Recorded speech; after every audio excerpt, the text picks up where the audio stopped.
दरअसल कोरोना के डर से जहां एक तरफ लोग घरों में बैठे हैं, वहीं मंदसौर की 2 डॉक्टर बेटियां कोरोना मरीजों का निःशुल्क इलाज कर रही हैं।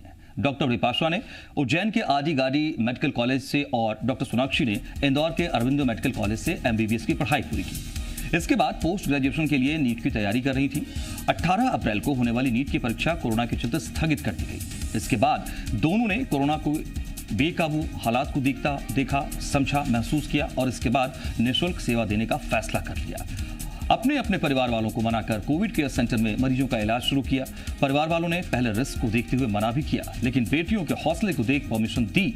डॉक्टर विपाशा गर्ग व्यवसायी नरेंद्र गर्ग की बेटी हैं, जो स्थानीय कोविड केयर सेंटर में अपनी सेवाएं दे रही हैं। तो वहीं डॉक्टर सोनाक्षी गोयल पिपलिया मंडी के प्राथमिक स्वास्थ्य केंद्र में मरीजों का इलाज कर रही हैं। दोनों डॉक्टर बेटियों के हौसले और सेवा भाव को देखकर हर कोई तारीफ कर रहा है और जी मीडिया भी इन्हें सलाम कर रहा है।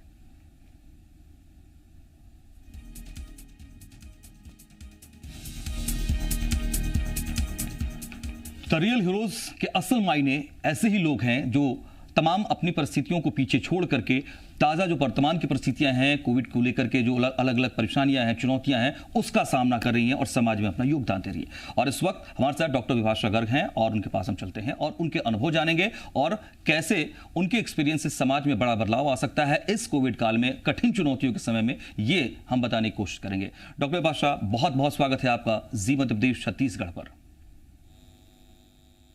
Thank you sir.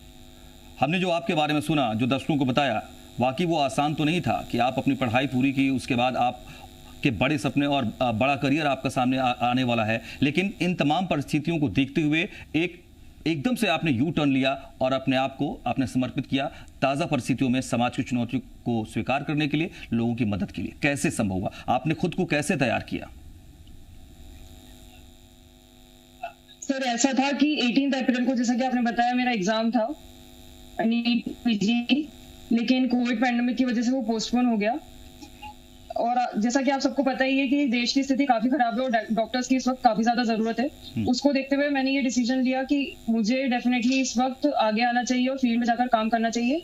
इस वक्त घर पर बैठना बेकार होगा। अभी तक जितना भी मैंने पढ़ा है, मेरी पढ़ाई को यूज करने का सही वक्त यही है। मेरी एग्जाम अभी भी मुझे पढ़ना है डेफिनेटली, लेकिन उसके लिए मेरे पास अभी टाइम है और ये ज्यादा जरूरी है कि देश की स्थिति इस वक्त ज्यादा खराब है, तो देश को इस वक्त हमारी ज्यादा जरूरत है। इसलिए मुझे लगता है कि मुझे काम करना चाहिए और फील्ड में जाना चाहिए। हमारे साथ आपको भी बताते चले, दर्शकों को भी बताते चले कि हमारे साथ डॉक्टर सोनाक्षी गोयल भी जुड़ गई हैं, जो समाज में अपना बड़ा योगदान दे रही हैं और लोगों को भी इंस्पायर कर रही हैं। डॉक्टर सोनाक्षी गोयल, ये कैसे संभव हो पाया कि आपको लगा कि आप घर वालों की मर्जी के बगैर आप इनिशिएटिव तो लें, घर वाले बाद में मान जाएंगे, ठीक है, और ऐसा हुआ भी? वो इनिशिएटिव लेना कितना कठिन था? एक्चुअली मेरे घर वालों ने मुझे हमेशा सपोर्ट किया है, मेरे हर डिसीजन में उन्होंने मुझे सपोर्ट किया है और उनके एनकरेजमेंट से ही मैंने ये डिसाइड किया है कि मैं ज्वाइन करूंगी और मैंने अपनी जो पढ़ाई की है मैं उसको यूटिलाइज करूंगी और देश के लिए सेवा करूंगी। ठीक है, घर वालों का कैसा सपोर्ट आप लोगों को मिल पाता है, ये भी एक बड़ा मैसेज जाएगा, क्योंकि बहुत सारे ऐसे लोग हैं जो घर में हैं, कुछ करना चाहते हैं, लेकिन घर वाले रोक देते हैं। डॉक्टर विपाशा गर्ग, पहले आपका एक्सपीरियंस समझना चाहूंगा कि कैसे ये मैनेज कर पा रही हैं आपके घर वालों के मन में जो फिक्र है उसको भी सिक्योर करना, उसको दुरुस्त रखना कि नहीं कोई दिक्कत नहीं, अपना ख्याल मैं खुद रख रही हूँ, और उसके बाद रिस्क जोन भी कह सकते हैं उसको हमें, जैसे जिस तरीके की स्थिति बनी हुई है, जिस तरीके का स्ट्रेन इस वक्त चला हुआ है। जी, जब मैंने अपना ये प्रस्ताव घर वालों के सामने रखा कि मैं ज्वाइन करना चाहती हूँ और काम करना चाहती हूँ, तो इनिशियली मेरे पेरेंट्स ने मुझे काफी चिंता जताई उनकी और कहा कि काफी रिस्की होगा इस वक्त ये। बट फिर जब मैंने उन्हें बताया कि मैं पूरी सावधानी बरतूंगी और घर पर भी मैं क्वारंटाइन ही रहूंगी पूरे टाइम और अपना पूरा ध्यान रखूंगी, मैं अपना वैक्सीनेशन भी करवा चुकी हूँ, तो इस वक्त देश को ज्यादा जरूरत है। हम ऐसे सारे डॉक्टर्स अगर यही सोचकर घर में बैठ गए कि हमें कुछ हो जाएगा या हम इन्फेक्टेड हो जाएंगे, तो फिर देश का काम कैसे चलेगा। तो फिर मेरे पेरेंट्स ने मुझे इस चीज में सपोर्ट किया। कैसे आप अपने लिए वक्त निकाल पा रही हैं ऐसे में, जब आप लोगों के बीच जाती हैं, उसके बाद वहाँ इतनी चुनौतियाँ, इतना टफ कंडीशंस होते हैं, इसके बाद खुद को भी एक आइसोलेट करके रखना, मेंटली फिजिकली और अपने आप को शांति देना, कैसे ये सब कुछ संभव होता है? मैं अगर डॉक्टर सोनाक्षी पहले आपसे एक्सपीरियंस जानना चाहूँ तो। इतना डिफिकल्ट नहीं है। जब हमने डिसाइड किया था हम डॉक्टर बनेंगे, तभी हमने ये सब सोच लिया था कि आगे हमें बहुत सारी डिफिकल्टीज आएंगी, तो हम मेंटली प्रिपेयर्ड थे। लास्ट ईयर जब कोविड स्टार्ट हुआ था तब मैं खुद बहुत डर गई थी, लेकिन धीरे धीरे मुझे मेरी फैमिली ने एनकरेज किया, सबने एनकरेज किया। हमारे जो फाइनेंस मिनिस्टर हैं देवड़ा जी, उन्होंने भी मुझे बहुत एनकरेज किया, तो मैंने डिसाइड किया कि मैं आगे बढ़ूंगी और देश के लिए सेवा करूंगी। ठीक है, घर वालों का सपोर्ट आपको मिल रहा है, लेकिन आप जब जाते हैं मरीजों के बीच में तो अलग अलग स्थितियां आती है वहां पर। विपाशा गर्ग जी, मुझे लगता है ऐसी स्थिति होती होगी कि कोई कहता होगा कि हमारे बच्चे की पहले मदद करिए, कोई कहता होगा हमारे परिजन का पहले आप इलाज कर दीजिए। ये एक अलग स्थिति वहां ग्राउंड पर जा करके है। तो आप कैसे ये तय करती हैं कि पहले क्या करना है, और उस तीमारदार को जो मरीज के साथ आया है उसको कैसे मेंटली पहले, साइकोलॉजिकली पहले उसको शांत करना है, सेटिस्फाई करना है? देखिए, हम लोग ट्रायज बेसिस पर काम करते हैं। जिस पेशेंट को सबसे ज्यादा रिक्वायरमेंट होती है, सबसे पहले उसी की मेडिकेशन दिया जाता है, उसी को ऑक्सीजन लगाई जाती है। हम लोग मॉनिटर करते हैं SpO2 पेशेंट का क्या आ रहा है, उसी के हिसाब से डिसीजन लिया जाता है तुरंत। और पेशेंट के जो अटेंडर है उनको भी समझाया जाता है कि आप लोग पैनिक मत कीजिए, हम लोग देख रहे हैं। और जैसा कि आपको पता है, कोविड वार्ड्स में अटेंडर्स को अलाउ नहीं किया जा सकता है, क्योंकि वो काफी इन्फेक्टेड एरिया होता है। तो उन्हें हमें बाहर कर समझाना होता है कि आप लोग प्लीज पैनिक मत कीजिए, हम लोग यहाँ पर सेवा कर रहे हैं, देख रहे हैं। फिर हम लोग जाकर पेशेंट को देखते हैं। जी डॉक्टर सोनाक्षी, बात एक आ रही है, आप लोग जो अपना योगदान दे रही हैं मेडिकल टर्म में दे रही हैं, उस हिसाब से आप दे रही हैं, लेकिन वहाँ लोगों की अपनी अलग अलग समस्याएं भी होती होंगी कि आखिर साथ में जो तीमारदार है वो कहाँ रहेगा, आखिर मरीज को अंदर में व्यवस्था सही मिल रही है कि नहीं मिल रही है, उसको मानसिक तौर पर संतुष्ट करना, ये तमाम परिस्थितियाँ आती हैं। क्या आपको लगता है कि जो व्यवस्थाएं हैं अभी आपके जहां जहां आप हैं वहां दुरुस्त हैं? डॉक्टर सोनाक्षी, क्या आपको लगता है कि अभी कुछ और ज़रूरत है जिसको कि सामने रखना चाहिए, और प्रशासनिक व्यवस्था के तौर पर या स्वास्थ्य व्यवस्थाओं के तौर पर आपको उसकी आपूर्ति वहां पर पहले कर दी जाए तो ज़्यादा होगा, अच्छा होगा? अभी तो यहाँ पर सारी फैसिलिटीज है, यहाँ पर ऑक्सीजन भी है और SpO2 भी मॉनिटर किया जा रहा है, और जो पेशेंट को चाहिए अभी तो सारी फैसिलिटीज हैं यहाँ पर।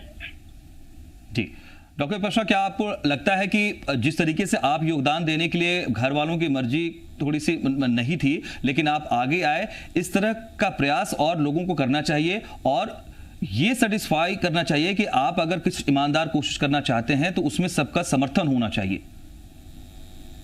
जी, मुझे बिल्कुल ऐसा लगता है कि मेरे जितने भी फ्रेंड्स हैं जिन्होंने अपनी MBBS की डिग्री कंप्लीट कर ली है, और हम लोग बहुत सारे लोग हैं जो घर पर बैठकर अपना नीट PG के लिए प्रिपेयर कर रहे हैं, तो मैं उन सबसे एक अपील करना चाहती हूँ कि एग्जाम की प्रिपरेशन डेफिनेटली हम सबको करना है, बट प्लीज इस वक्त आगे आओ, अपनी कंट्री को अपनी बहुत ज्यादा जरूरत है, and it's really time to serve.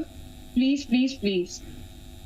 Ji doctor Sonakshi, कैसे आपका रूटीन क्या होता है जिसमें ये दर्शकों को भी पता चल पाए, और वो लोग जो खुद कुछ करना चाह रहे हैं लेकिन अलग अलग मानसिक स्थिति में है कि पता नहीं क्या हो ना जाए, कहीं कुछ चाहता तो हूँ कुछ करना, पता नहीं क्या रूटीन आप मेंटेन करती हैं जिस वजह से आप घर वालों को भी सुरक्षित कर रही हैं, और सबसे बड़ी बात कि खुद को सुरक्षित रख पा रही हैं, तभी आप सेवा कर पा रही हैं?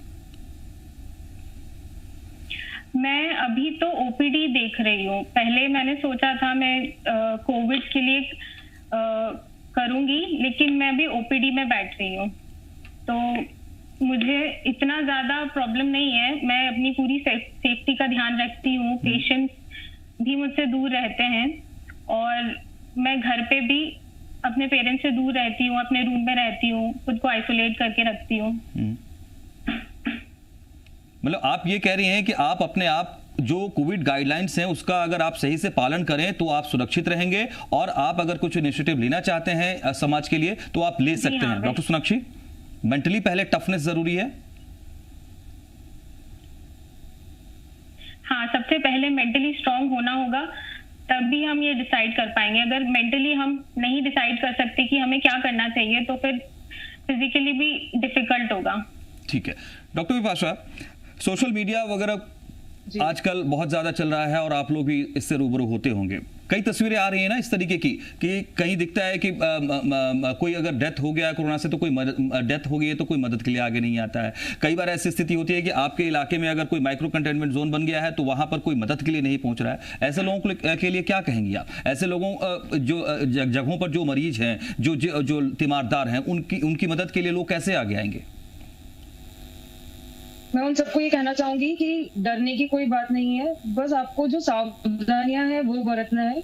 आप आपके हाथ बार बार धोइए, मास्क लगाइए, सोशल डिस्टेंसिंग का ध्यान रखिए, इन सब चीजों का ध्यान रखिए और जिन लोगों को जरूरत है उनकी डेफिनेटली मदद कीजिए, क्योंकि ये मदद करने का समय है। जो इंसान जिस रूप में जिस इंसान की मदद कर सकता है उसको इस वक्त आगे आना चाहिए और करना चाहिए।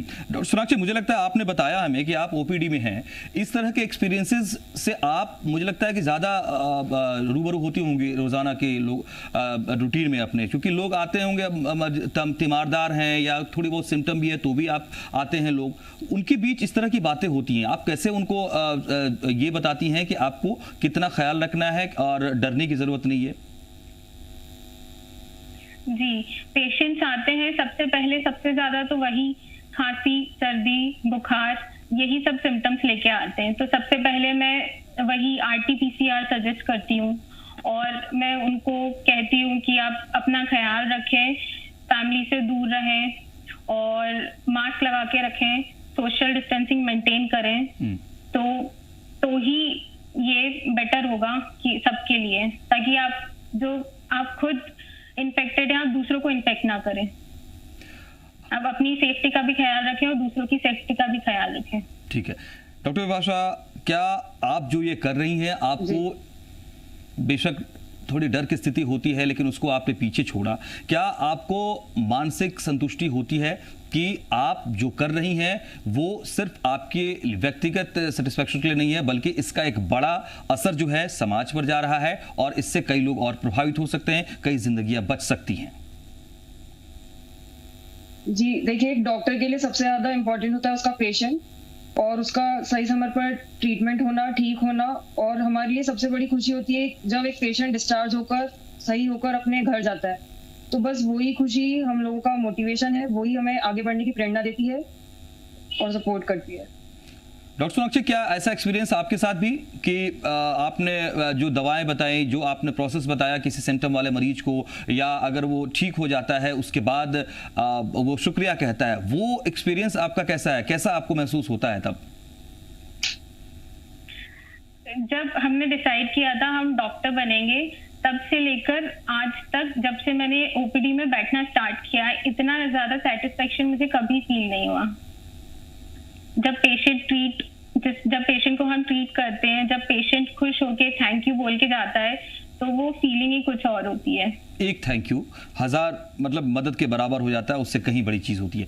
घर से आप लोगों को किस तरीके का सपोर्ट मिलता है जब आप एक बार, आपने बताया कि दूर रहते हैं लेकिन आपकी खैर खबर लेते रहते होंगे, या आप जब घर से रूटीन से के लिए निकलते हैं अपने काम के लिए, तो क्या बातें होती हैं? उनकी फिक्र को आप कैसे दूर करते हैं? ये भी मैं दोनों से एक्सपीरियंस जानना चाहूंगा। डॉक्टर सोनाली, आप बताएं पहले। सोनाक्षी जी।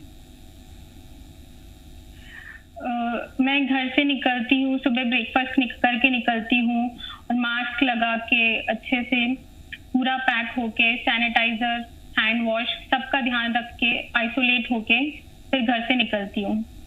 फिर 9 to 4 मेरा ओपीडी रहता है, तो मैं वहीं पेशेंट्स देखती हूँ। फिर घर आती हूँ, फिर मैं बात लेती हूँ, फिर मैं फैमिली से दूर रहती हूँ, अपने रूम में ही रहती हूँ। डॉक्टर विपाशा, आप कैसे, जब बीच बीच में फोन अगर आए कि कैसे हो आप, ठीक हो, कैसे ये सब कुछ मैनेज करती हैं? कैसे फिक्र दूर करते हैं और कैसे अपने आप को भी डटे हुए रख पाते हैं मरीजों के बीच? सर, हम लोग सबसे पहले तो वही प्रिकॉशंस का ध्यान रखते हैं, ग्लव्स, मास्क, सैनिटाइजर, ये सारी चीजें हमेशा साथ में होती है और इनका यूज प्रॉपर किया जाता है। और घर वालों को डेफिनेटली काफी फिक्र रहती है, चिंता रहती है, तो उन्हें मैं हर बार बोलती हूँ कि मैं बिल्कुल ठीक हूँ, आप लोग चिंता मत कीजिए। और वहाँ पर जब भी वार्ड के अंदर जाना होता है हम लोग पीपीई किट पहनते हैं और फिर जाते हैं, और फिर घर पे आने के बाद भी पहले बात लिया जाता है, फिर ही उसके बाद खाना होता है, और फिर मैं पूरा दिन आइसोलेट ही रहती हूँ, और घर वालों से कोई भी कांटेक्ट होता है तो वो फोन पर हो जाता है। डॉक्टर विपाशा गर्ग, डॉक्टर सोनाक्षी गोयल, आप वाकई द रियल हीरोज हैं जो तमाम परिस्थितियों और इन तमाम कोविड काल के बीच आपसे जो संभव है वो योगदान आप दे रही हैं, और घर वालों का भी आखिरकार आपको सपोर्ट सहयोग उतना ही मिला है और आगे भी मिल रहा है। ये बड़ी बात है। बहुत शुक्रिया आपका, और आप लोगों के योगदान के लिए आपको सलाम भी करता है जी मीडिया। बहुत शुक्रिया आप दोनों का। Thank you sir. Thank you so much. फिलहाल छोटा सा ब्रेक, लेकिन सिलसिला खबरों का जारी है। आप बने रहिए हमारे साथ।